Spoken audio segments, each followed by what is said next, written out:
Good day, everyone. Today I will discuss the lesson 6, 7, and 8 in services marketing. Lesson 6 is the classification based on services to customers. In this area, we'll help you understand the following concept. Comprehensive example of service based on services to customers, and describe the different services to customers and their basics ideas. Customer services provided to customers who are purchasing for their own net intent or reselling for their own personal needs or consumption. The support you offer your customer both before and after they buy and use your product or services. That helps them have an easy and enjoyable experience with you. Offering amazing customer service is important if you want to retain customers and grow your business. Customer service is direct one-on-one interaction between a consumer making a purchase and representative of the company that is selling it. Most retailers see this direct interaction as critical factor in ensuring buyer satisfaction and encouraging repeat business. These are the example of the customer service. SM Department Store, Jollibee, Starbucks, SM Mall of Asia, Landmark Department Store. Behind the scene of the most companies are people who never meet or greet the people who buy their products. The customer service representatives are the ones who have direct contact with the buyers. These buyers' perception of the company and the product are shaped in part by their experience in deal with that person. The cost of customer satisfaction. For decades, businesses in many industries have sought to reduce personnel costs by automatically their processes to the greatest extent possible. In customer service, that has led many companies to implement systems online and by phone that answer as many questions or resolve as many problems as they can without a human presence. But in the end, there are customer service issues for which interaction is indispensable, creating a competitive advantage. One of the examples of this is the Amazon that is doing all in candy, a vast and complex operation. It has given that it delivered 5 billion packages to customer doors in 2018, and that's just the purchases made by Prime members. Nevertheless, Amazon still offers 24 hours customer service by phone, in addition to email and live chat services. Most successful businesses recognize the importance of providing outstanding customer service. Courteous and empathetic interaction with trained customer service representative can mean the difference between losing or retaining a customer. Customer service should be one-step process for the consumer whenever it's possible. That is very important. There are basic good customer service. Successful small business owners understand the need for good customer service instinctively. Larger businesses study the subject in depth and they have some basic conclusion about the key components. One is timely attention to issues raised by the customers is critical, requiring a customer to wait in line or sit on starts in interaction before it begins. Customer service should be a single-step process for the consumer. If a customer calls a helpline, the representative should whenever possible follow the problem through its resolution. If a customer must transfer to another department, the original representative should follow with the customer to ensure that the problem was solved. There are customer services job requirements. One is customer service representative must be accessible, knowledgeable, and courteous. They require excellent listening skills and willingness to talk through a resolution. Training in conflict resolution can be beneficial. and a strong speaking skill are important. For phone staff, this means speaking clearly and slowly while maintaining a calm demeanor even if the customer doesn't. Employer responsibilities. Poor management can doom any customer service operation. A couple of important tips for managers. One is make sure your customer service representative are fully informed that have the latest information and the company's products and policies. Second, periodically assess the customer service experience you are providing to ensure that these assets to the company. And lastly, consider conducting a regular survey to give customers the chance to provide feedback about the service they receive and suggest areas for improvement. Second is the business to business services or the B2B. Provided to customers who are purchasing on behalf of their organization, a situation where one business makes a commercial transaction with this another. This typically occurs when a business is sourcing materials for production process for output. Example for this is food manufacturer purchasing salt. A business needs the services for another for operation reason. Example for this is a food manufacturer employing an accounting firm to audit their finance. And lastly, a business resells goods and services produced by others.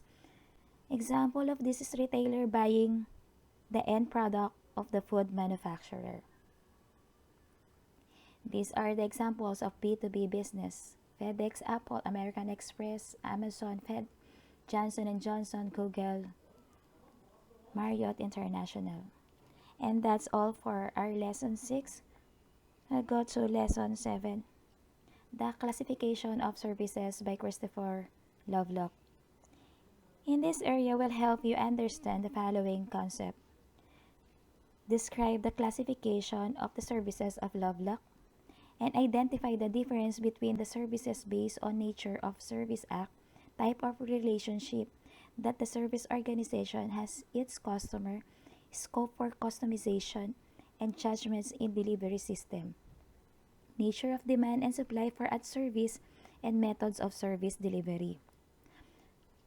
There are classification of services by Christopher Lovelock.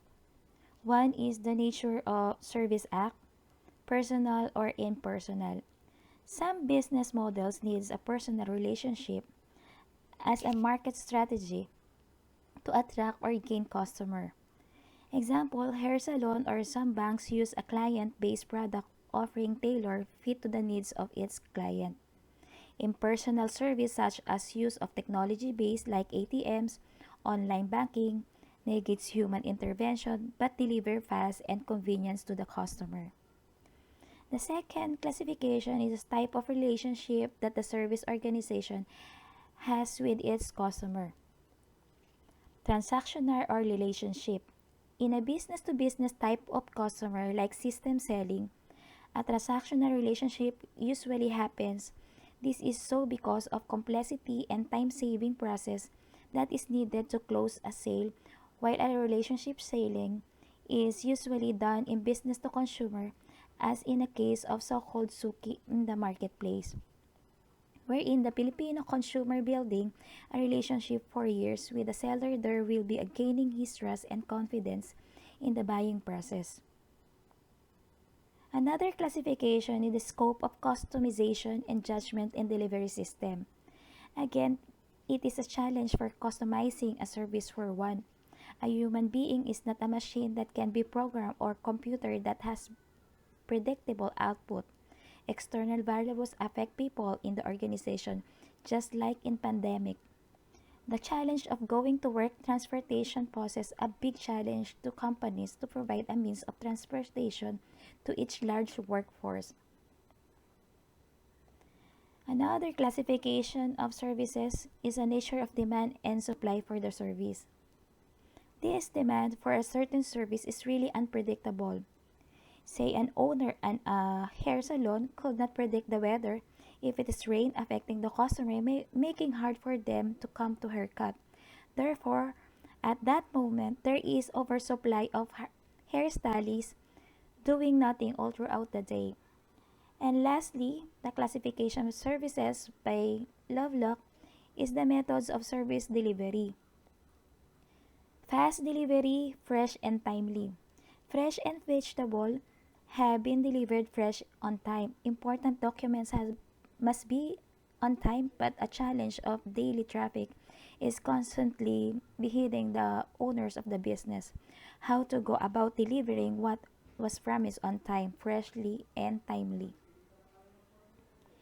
And that is our lesson 7. Let's go to lesson 8, the evolving environment of services.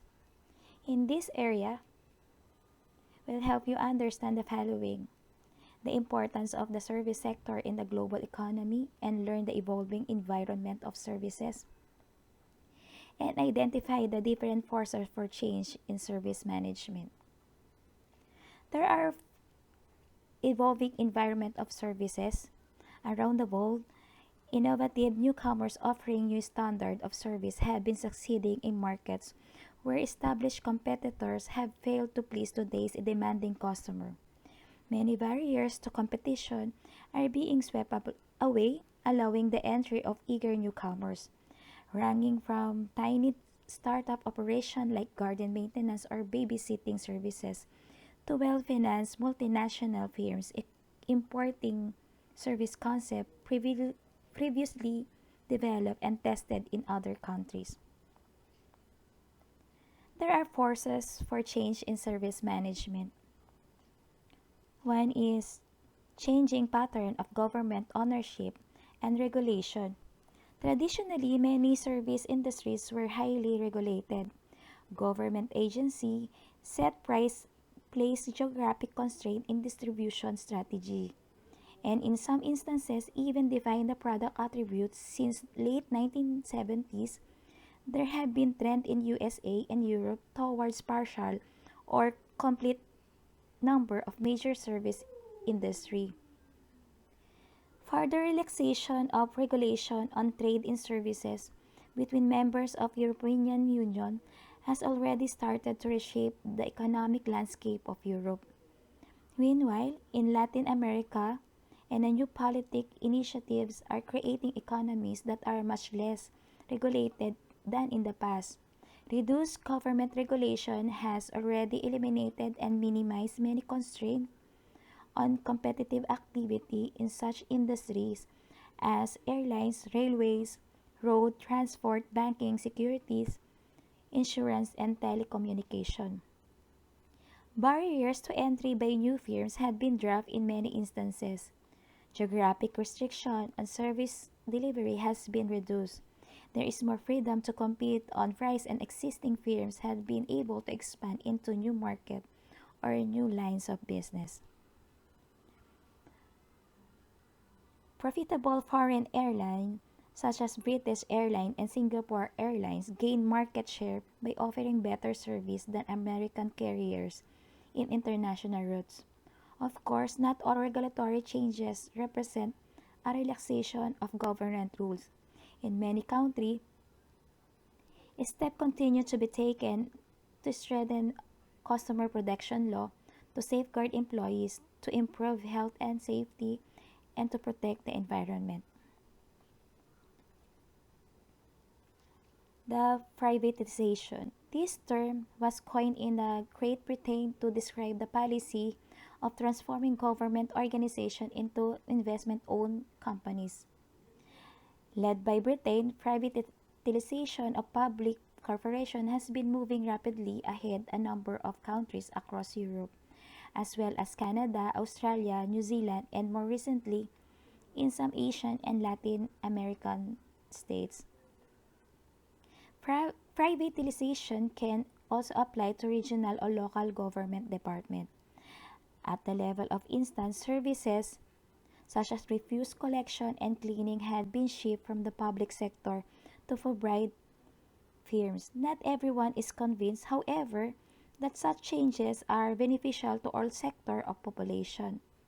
When services are provided by public agency, there are often cross-subsidency. designed to achieve broader social goals, and there are fears that search of efficiency and profit will lead to cuts in service and price increases. The result may be to deny less segments the services they need to prices they can afford. The agreement for continued regulation of prices and terms of service in key industries such as healthcare, telecommunication, water, electricity, and passenger rail transportation. The technological innovation are radically altering the ways in which many services organizations do business with the customers, as well as what goes beyond the scene. Perhaps the most powerful force for change today comes from the integration of computers and telecommunication. Companies operating information-based systems such as financial service are seeing the nature and scope of their business totally transformed by the advent of the World Wide Web. Technological change affects many other services too, from air freight to hotels to retail store. Courier firms such as TNT, DHL, FedEx, and UPS, for instance, recognize that the ability to provide real-time information about customers' packages and become as important to succeed the physical movement of these packages. Technology does more than enable the creation of a new improved services. It may also facilitate re-engineering such activity as delivery of information, order taking and paying, enhance a firm's ability to maintain more consistent service standard, permit the creation of centralized customer service department, and allow replacement for personnel by machine and thus and lead to greater involvement of customers in operation through self-service and internet. When we say growth of service chains and franchise network, more and more services are being delivered through national or even global chains. Respected brand names as Burger King, Body Shop, Mandarin Hotel have spread for their original roots. In some instances, such chain has entirely company owned. In others, in creation of original concept as entered in partnership without investor. Franchising involves the licensing of individual entrepreneur to produce and sell branded service according to tightly specified procedure. It is an increasingly popular way to finance the expansion of multi-site service chains that deliver a consistent service concept. When we say internationalization and globalization, companies is readily apparent to any tourist or business executive traveling abroad. Airlines and air freight companies that are formerly just domestic in scope today has extensive foreign route networks. Numerous financial service firms, advertising agency, hotel chains, fast food restaurant, car hire agency, and accounting firm now operate on several continents.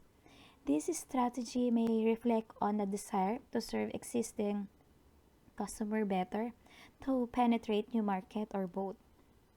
The net effect is to increase competition and encourage the transfers for innovation in both products and processes from countries to country. Internationalization of service businesses is facilitated by free trade agreements such as those between Canada, Mexico, and United States. Pressures to improve productivity. With increased competition, often price-based, has come greater pressure to improve productivity. Demands by investors for better returns on their investments have also fueled the search for new ways to increase profit by reducing the cost of service delivery. Historically, the service sector has lagged behind the manufacturer sector in productivity improvement. Although there are encouraging signs that some services are beginning to catch up, especially when allowance is made simultaneous improvements in quality, using technology to replace labor is one cost-cutting route that has been followed in many industries. Re-engineering a process often results in speeding up operation by cutting out unnecessary steps. However, managers need to be aware of the risk that cutting costs measure driven by finance and operation personnel without regard for customer needs may lead to perceived inequality and convenience. About the service quality movement, 1980s were marked by growing customer discontent with the quality of both goods and services. Many of the problems with manufactured products concerned poor service at the retail point of purchase with the difficulties in solving problems, obtaining refunds or getting repairs made after the sale. Service industries such as bank, hotels, car hire firms, restaurant, and telephone companies were as much criticized by human failings on the part of their employees as for failures for the technical aspect of service. With a growing realization that improving quality was good for business and necessary for effective competition, a radical change in thinking took place. In expansion of leasing and rental businesses, it represents a marriage between service and manufacturer businesses. Increasingly, both corporate and individual customers find that they can enjoy use of physical product without actually owning it. Long-term leases may involve use of product alone, such as lorry, or provision a host of related services at the same time. In road transport, for instance, full-service leasing provides almost everything, including painting. Road transport, for instance, full-service leasing provides almost everything.